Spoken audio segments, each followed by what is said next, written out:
الحمد لله رب العالمين والصلاة والسلام على نبينا محمد وعلى آله وصحبه أجمعين، أما بعد. يقول الإمام البخاري رحمه الله: حدثنا عبد الله بن أبي شيبة عن أبي أحمد عن سفيان عن أبي الزناد عن الأعرج عن أبي هريرة رضي الله عنه قال: قال رسول الله صلى الله عليه وسلم: قال الله تعالى: يشتمني ابن آدم وما ينبغي له أن يشتمني أو أن يشتمني ويكذبني وما ينبغي له، أما شتمه فقوله إن لي ولدا، وأما تكذيبه فقوله ليس يعيدني كما بدأني. تو یہ کتاب بدء الخلق اس کتاب کے تحت باب ما جاء فی قول اللہ تعالی وهو الذی یبدأ الخلق، اس کے تحت آج یہ تیسری یا چوتھی حدیث ہے. امام بخاری رحمہ اللہ فرماتے ہیں: حدثنا عبداللہ بن ابی شیبہ، عبداللہ بن ابی شیبہ جو روایت کرتے ہیں ابو احمد سے. تو یہ عبداللہ بن محمد بن ابی شیبہ ہیں،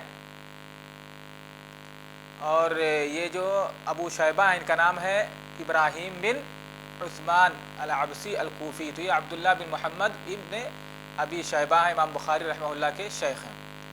عن ابی احمد، ابو احمد یہ ان کا نام ہے محمد بن عبداللہ الزبیری الازدی، محمد بن عبداللہ الزبیری الازدی. عن سفیان، سفیان ان کا نام کئی مرتبہ گزر چکا ہے. سفیان سے مراد یہاں پر سفیان بن سعید بن مسروق ہیں، سفیان بن سعید بن مسروق الثوری.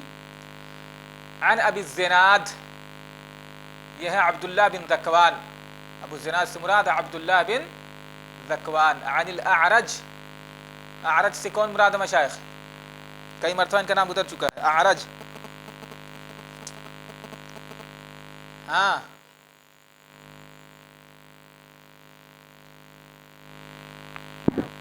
عبد الرحمن بن ہرمز. عن ابی ہریرہ رضی اللہ تعالی عنہ، اور ابو ہریرہ رضی اللہ تعالی عنہ کا نام کیا ہے؟ عبد الرحمن بن صخر الدوسی رضی اللہ تعالی عنہ. قال قال رسول اللہ صلی اللہ علیہ وسلم، اور بعض نسخوں میں ہے قال النبی صلی اللہ علیہ وسلم. قال رسول اللہ صلی اللہ علیہ وسلم قال اللہ تعالی، اللہ کے رسول صلی اللہ علیہ وسلم نے فرمایا کہ اللہ رب العالمین نے فرمایا. اس سے کیا معلوم ہوا؟ اللہ کے رسول صلی اللہ علیہ وسلم فرماتے ہیں کہ اللہ تعالیٰ فرماتا ہے. یعنی یہ حدیث قدسی ہے. اللہ کے رسول صلی اللہ علیہ وسلم اللہ کے رسول صلی اللہ علیہ وسلم سے روایت کرتے ہیں، اللہ تعالیٰ سے وہ کہ حدیث بیان کرتے ہیں، اللہ رب العالمین سے روایت کرتے ہیں. ورنہ اس میں اور دوسرے حدیث میں کیا فرق ہے؟ ہاں کیا فرق ہے اس حدیث میں، حدیث قدسی میں اور دوسری حدیث میں کیا فرق ہے؟ کیا دوسری حدیثیں جو ہوتی ہیں وہ اللہ رب العالمین کی طرف سے نہیں ہوتی ہیں؟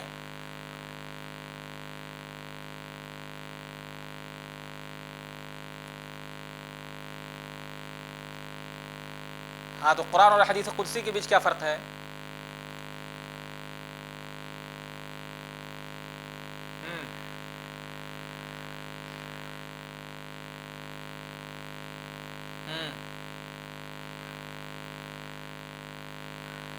لفظ اور معنی دونوں اللہ رب العالمین کی طرف سے ہے، اور حدیث میں صرف معنی اللہ رب العالمین کی جانب سے ہوتا ہے، الفاظ اللہ کے رسول کے ہوتے ہیں.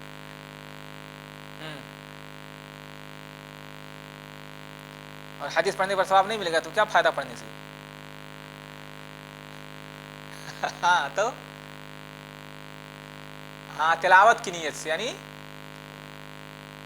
اس کا تلاوت مشروع ہے اور اس کی تلاوت مشروع نہیں، مطلب اس کا تلاوت کرنا تو متعبد بتلاوت ہے، جس کو کہا جاتا ہے بطور عبادت اس کی تلاوت کی جاتی ہے. اور تو یہاں پر اس حدیث میں اور بقیہ حدیث میں اور حدیث قدسی میں کیا فرق ہے؟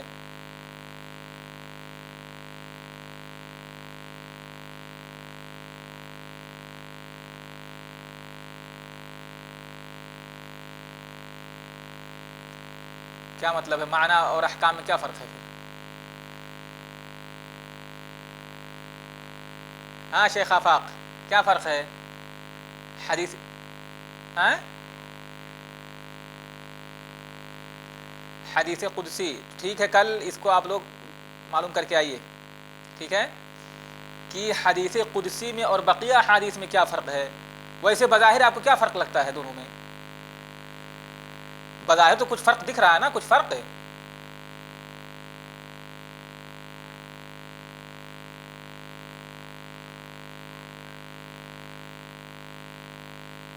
کیا مطلب؟ یعنی کیا دونوں میں کوئی فرق جو کہہ رہے ہو اس میں کچھ کیا پتہ چلا اس سے؟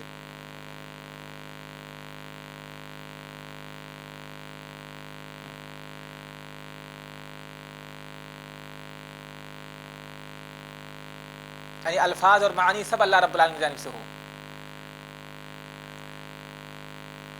ہاں تو پھر قرآن اور اس میں کیا؟ ہاں تو بقیہ حدیثیں تو بھی اللہ کے رسول صلی اللہ علیہ وسلم کی جو حدیثیں ہوتی ہیں وہ بھی الفاظ اللہ کے رسول کے ہوتے ہیں اور معنی اللہ رب العالمین کی جانب سے ہوتا ہے۔ یعنی اللہ رب العالمین جو آپ کی طرف وحی کرتا ہے، وما ينطق عن الهوى ان هو الا وحی یوحى، تو ٹھیک ہے، کل بظاہر ویسے دیکھ کے بتا سکتے ہیں یہاں پر لیکن کل آپ لوگ اس کو مجھے بتائیے گا کہ حدیث قدسی اور دوسرے احادیث میں کیا فرق ہے۔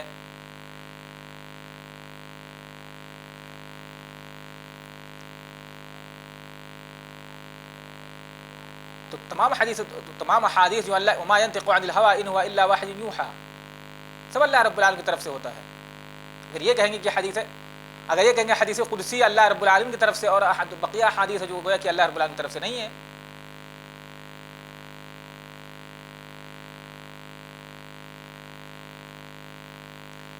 اس کا ایک خاص فرق ہے مشائخ، اس کو کل بتائیے گا آپ لوگ دیکھ کر کے آ کر کے مجھے،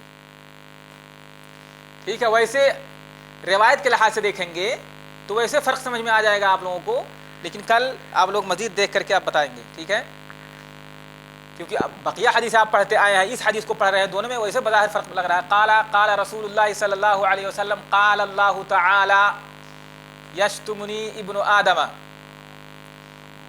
کہ ابن آدم اللہ کے رسول صلی اللہ علیہ وسلم نے فرمایا کہ اللہ تعالیٰ فرماتا ہے ابن آدم مجھے گالی دیتا ہے۔ اور شتم کسے کہتے ہیں؟ شتم کہتے ہیں کسی کو ایسے وصف سے، ایسے صفات سے متصف کرنا جس سے کہ اس کے اندر نقص لازم آئے۔ کسی شخص کو ایسے اوصاف سے یا اس کا کوئی ایسا وصف بیان کرنا جس سے کہ اس کے اندر نقص لازم آئے، اس کو کیا کہا جاتا ہے؟ شتم۔ اب کوئی بھی کسی کو گالی دینا، برا بھلا کہنا، اس کو گالی گلوچ دینا، جو بھی ہے ساری چیزیں، آدمی کا مقصد کیا ہوتا ہے؟ وہ کہہ کر کے، گالی دے کر کے یا برا بھلا کہہ کے اس کو ناقص ثابت کرنا ہوتا ہے کہ اس کے اندر یہ عیب ہے، اس کے اندر فلاں نقص ہے، یہ تو مطلب ہوتا ہے شتم کا۔ تو شتم کہتے ہیں ایسے وصف سے متصف کرنا جو تقاضا کرے موصوف کے اندر نقص کا۔ تو ابن آدم مجھے گالی دیتا ہے، وما ينبغي له ان يشتمني، اور اس کے لیے جائز نہیں، مناسب نہیں کہ وہ مجھے گالی دے، ويكذبني، اور میری تکذیب کرتا ہے، مجھے جھٹلاتا ہے، وما ينبغي له، اور اس کے لیے یہ مناسب نہیں، جائز نہیں۔ اما شتمه، اس کے بعد وضاحت ہے کہ شتم سے کیا مراد ہے اور تکذیب سے کیا مراد ہے۔ تو اللہ تعالیٰ نے فرمایا اما شتمه فقوله، تو ابن آدم کا یہ کہنا ہے، ابن آدم کہتا ہے ان لی ولدن، کہ میرے پاس میرے لیے لڑکا ہے، نہیں اللہ رب العالمین کے لیے اولاد ثابت کرتا ہے۔ اور اللہ تعالیٰ فرماتا ہے ولم یکن لہ لم یلد ولم یولد، لم یلد ولم یولد، نہ تو اللہ رب العالمین کی اولاد ہے اور نہ ہی وہ کسی کی اولاد ہے، یعنی اس کے ماں باپ نہیں ہے۔ تو ان لی ولدن، انسان ابن آدم میرے لیے اولاد ثابت کرتا ہے، جیسا کہ یہود نے کہا کہ عزیر علیہ السلام یہ اللہ کے بیٹے ہیں، نصارہ نے کہا، عیسائیوں نے کہا کہ عیسیٰ علیہ السلام اللہ رب العالمین کے بیٹے ہیں۔ اسی طرح سے مشرکین مکہ کفار یہ فرشتوں کو اللہ رب العالمین کی بیٹیاں قرار دیتے تھے۔ تو یہ اللہ رب العالمین کے لیے کہنا کہ اللہ رب العالمین کی اولاد ہے، فرشتے اس کی بیٹیاں ہیں، عیسیٰ علیہ السلام اللہ رب العالمین کے بیٹے ہیں، یہ اللہ رب العالمین کو گالی دینا۔ اللہ رب العالمین، اب انسان دیکھیے اس طرح سے ثابت کرا، لیکن حقیقت میں کیا ہے کیا کہہ رہا ہے کہ گویا کہ اللہ رب العالمین اولاد کا محتاج ہے، اور کسی کے ہاں اولاد ہونا اس سے کیا لازم آتا ہے؟ حدث لازم آتا ہے کہ نہیں؟ تو یہ گویا کہ اللہ رب العالمین حادث ہے، اور یہ الہ کے صفات میں سے نہیں ہے، یہ اللہ رب العالمین کے لیے بہت بڑا نقص ہے۔ تو اللہ رب العالمین کے اولاد ثابت کرنا، گویا کہ اللہ رب العالمین اولاد کا محتاج ہے، ضرورت مند ہے، اور جو الہ ہوتا ہے، جو رب ہوتا ہے، وہ کسی کا محتاج نہیں ہوتا ہے۔ وَأَمَّا تَكْذِيبُهُ فَقَوْلُهُ، اور اللہ رب العالمین کو جھٹلانے کی جو بات ہے، تو ابن آدم کا، انسان کا یہ کہنا ہے لَيْسَ يُعِيدُنِي كَمَا بَدَأَنِي، یہی باب سے اس ٹکڑے کا تعلق ہے، اسی ٹکڑے سے مطابقت ہے باب سے، لَيْسَ يُعِيدُنِي كَمَا بَدَأَنِي، کہ اللہ رب العالمین مجھے دوبارہ نہیں پیدا کر سکتا جیسا کہ اس نے ابتدا میں مجھے پیدا کیا، کما بدأنی، جس طرح سے اس نے میری شروعات کی۔ تو یہاں پر بدأنی کا لفظ آیا ہے کہ نہیں؟ کما بدأنی، اور ہم پڑھ رہے ہیں کتاب بدء الخلق، مخلوقات کی ابتدا کے تعلق سے۔ تو انسان کہتا، اور کون کہتے تھے، کن کا عقیدہ ہے یہ؟ کفار مشرقین کا، اور جو اس طرح سے بتوں کی عبادت کرتے ہیں، اللہ رب العالمین کے علاوہ دوسروں کی عبادت کرتے ہیں اور آخرت کا انکار کرتے ہیں، ان کا عقیدہ یہی ہے کہ ہم جو مر جائیں گے تو مرنے کے بعد گل جائیں گے، سڑ جائیں گے، ہماری ہڈیاں سب یعنی گل جائیں گی، اور اس کے بعد اللہ رب العالمین ہمیں دوبارہ نہیں پیدا کر سکتا ہے، یا ہم دوبارہ نہیں پیدا کیے جائیں گے۔ تو یہ بھی کیا ہے؟ یہ اللہ رب العالمین کو جھٹلانا ہے کہ اللہ رب العالمین نے انسان کو پیدا کیا، تو گویا کہ اس دونوں کی انسان تکذیب کرتا ہے۔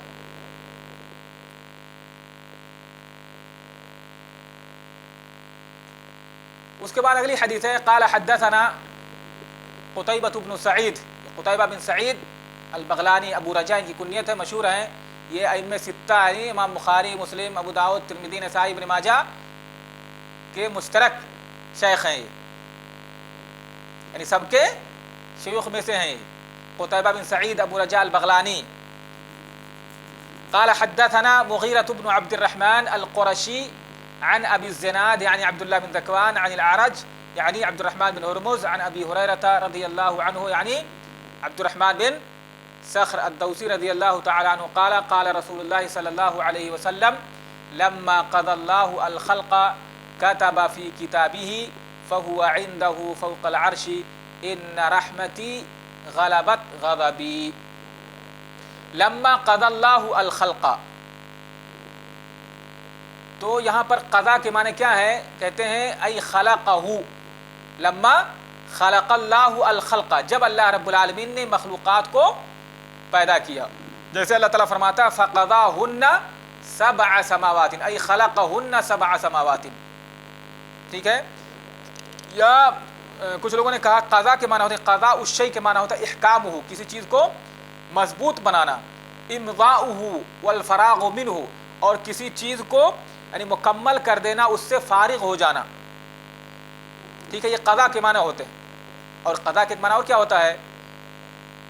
فیصلہ کرنا، کسی چیز کے کرنے کا ارادہ کرنا، قضا۔ تو یہاں پر قضا کہہ رہے ہیں، قضا سے مراد کیا ہے؟ قضى اللہ الخلق یعنی خلق اللہ الخلق، جب اللہ رب العالمین نے مخلوقات کو پیدا کیا، کتب فی کتابہ، تو اس نے اپنی کتاب کے اندر، کتبہ یعنی امر اللہ القلم ان یکتب، کہ اللہ رب العالمین نے قلم کو حکم دیا کہ وہ لکھے، فی کتابہ، اور کتاب سے مراد یہاں پر کیا ہے؟ لوح محفوظ، لوح محفوظ میں لکھ دیا، فہو عندہ، تو وہ یعنی یہ کتاب لکھا ہوا کہاں ہے؟ عندہ، اللہ رب العالمین کے پاس ہے۔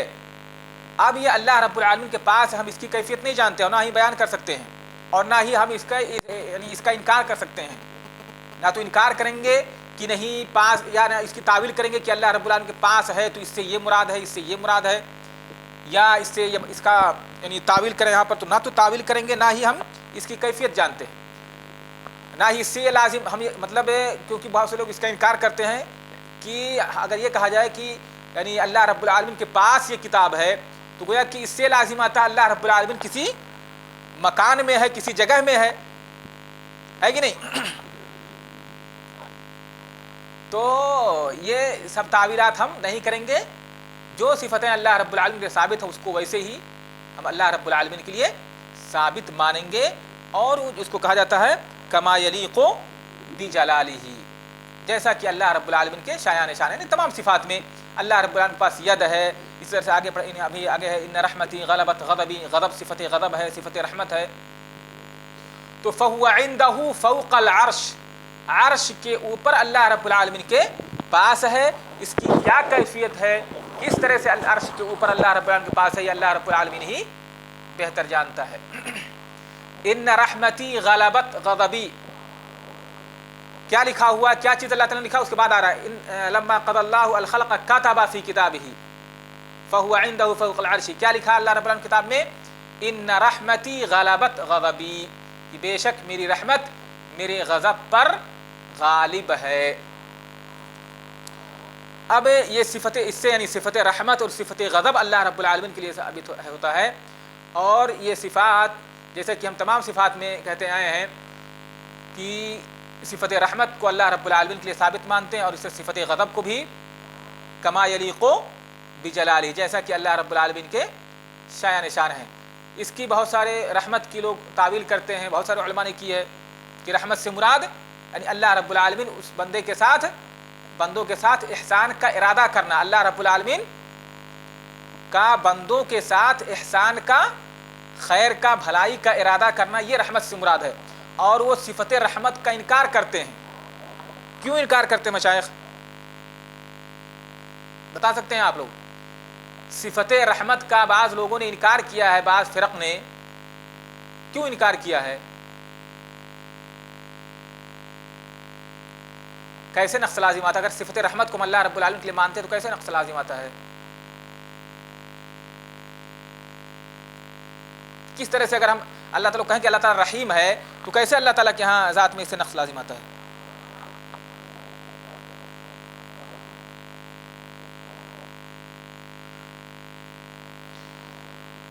ہاں، تو یہی ہے کہ مثلا جیسے کہ انسان ہوتا ہے، جب کسی پر کسی کمزور کسی بندے یا ننھے بچے کو دیکھتا ہے تو ایک طرح سے اس کے اندر رقت آ جاتی ہے، ٹھیک ہے، رقیق القلب، اس کا قلب جو ہے، دل اس کا نرم ہو جاتا ہے، اس کے تئیں وہ ضعیف ہو جاتا ہے، ٹھیک ہے۔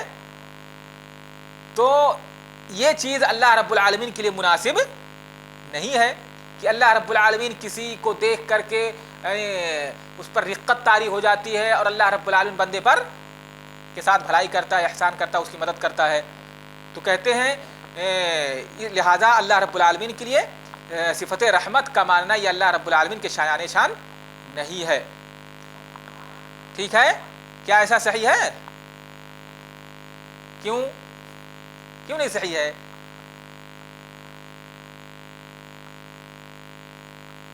ہاں، تو دیکھیے یہاں پر یہ کیوں ان کو کہنا پڑا، یہ کیوں انکار کر بیٹھے؟ انکار کرنے کا سبب کیا ہے یہاں پہ صفت رحمت کا؟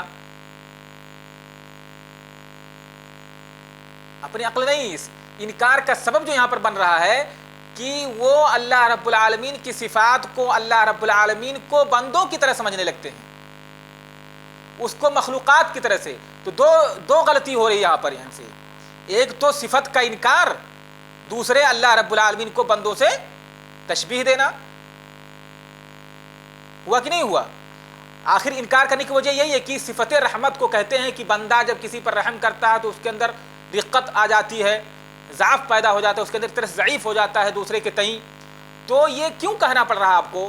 جب آپ اللہ رب العالمین کو بندوں کی طرح سمجھ رہے ہیں، تو جس طرح سے اللہ رب العالمین کی ذات بندوں سے بالکل مختلف ہے، اللہ رب العالمین کی طرح سے لیس کمثلہ شیء، تو اسی طرح سے اللہ رب العالمین کیا ہے؟ صفات بھی ہیں۔ اگر اس طرح سے ہم کہیں کہ جس طرح سے اللہ رب العالمین اپنی ذات میں یکتا ہے ویسے تمام صفات میں بھی یکتا ہے، اس کی طرح سے کوئی نہیں ہے، تو پھر یہ مسئلہ ہی نہیں ہوگا، ٹھیک ہے۔ تو اب اللہ رب العالمین کو بندوں کی طرح سمجھ بیٹھے، اور جب بندوں کی طرح سے اس کی صفات کو بندوں پر قیاس کیا، بندوں کے مشابہ قرار دیا، اور پھر آگے چل کر کیا ہوا؟ یہ سبب بنا اس صفت کے انکار کرنے کا اور اس صفت کا انکار ہی کر بیٹھے، اور پھر دوسرا جرم کیا کیے؟ تعویل کرنی پڑی اس کی. کیا تعویل کی؟ رحمت سے مراد احسان کرنا، احسان کا ارادہ کرنا، یا احسان کرنا بندوں کے ساتھ، بھلائی کرنا. جیسے محبت کی تعویل کرتے ہیں، اللہ رب العالمین محبت کرتا ہے یعنی بندے کے ساتھ بندے کو ثواب دینا چاہتا ہے. غلبت، غضبی اور غضب، صفت غضب کے بارے میں بھی ہم وہی کہیں گے جو ہم نے رحمت کے بارے میں کہا ہے. یہ صفات فعلیہ ہیں سب. صفت غضب جو صفات فعلیہ میں سے ہے، یعنی اللہ رب العالمین کی مشیت پر ہے سب. تو غضبی اللہ رب العالمین جو صفت غضب ہے اس کے بارے میں ہم یہی کہیں گے کما یلیق بجلالہ. اس صفت غضب کو بھی ہم مانیں گے. اس کا بھی لوگوں نے انکار کر دیا. کیوں؟ کیونکہ اللہ رب العالمین کی اس صفت کو بندوں کی صفت پر قیاس کرنے لگتے ہیں، بندوں کی صفت کی طرح سمجھنے لگتے ہیں کہ جس طرح سے بندہ جب غصہ ہوتا ہے تو غصے کی حالت میں کیا ہوتا ہے؟ وہ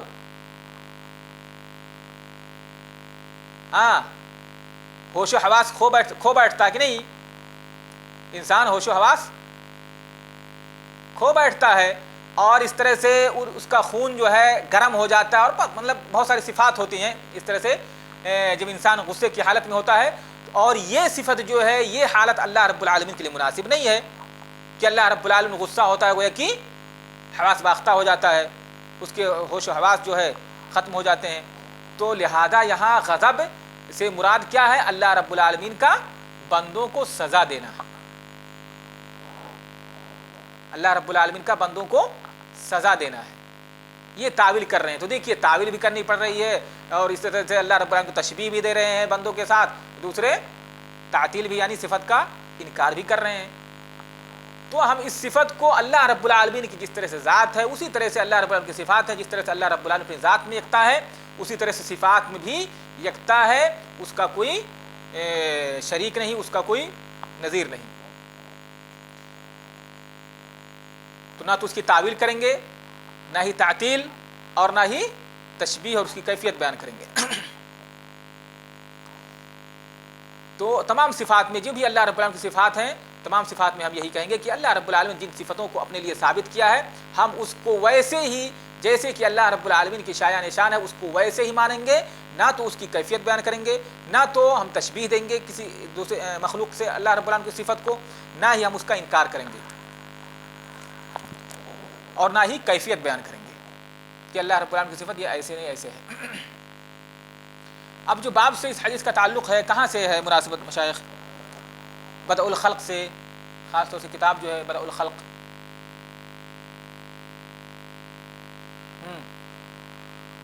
ہے کوئی مناسبت ہے؟ ہاں، یہاں سے لما قضى اللہ لما خلق اللہ الخلق، جب اللہ رب العالمین مخلوق کو پیدا کیا، تو مخلوقات کی جب ابتدا ہوئی، اللہ رب العالمین مخلوقات کو پیدا کیا تو اسی وقت اللہ رب العالمین نے اس چیز کو لکھ دیا تھا لوح محفوظ میں. ٹھیک ہے، تو آج کا درس یہیں پر رہنے دیتے ہیں مشائخ. ٹھیک ہے، اگلا باب جو ہے کل سے شروع کریں گے. کوئی سوال؟